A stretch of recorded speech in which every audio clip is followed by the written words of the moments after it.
खोला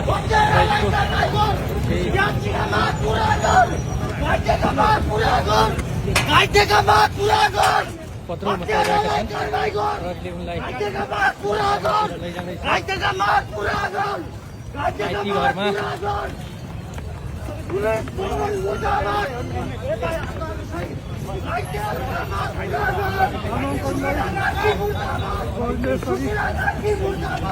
आइटी घरमा रमिता छन् आइटी घरमा रमिता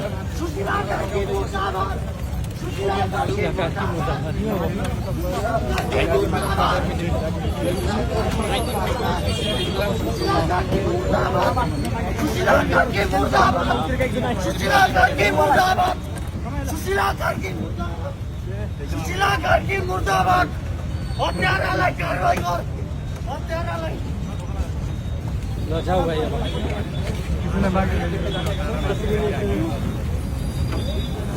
उहाँ को हुनुहुन्छ केशवजी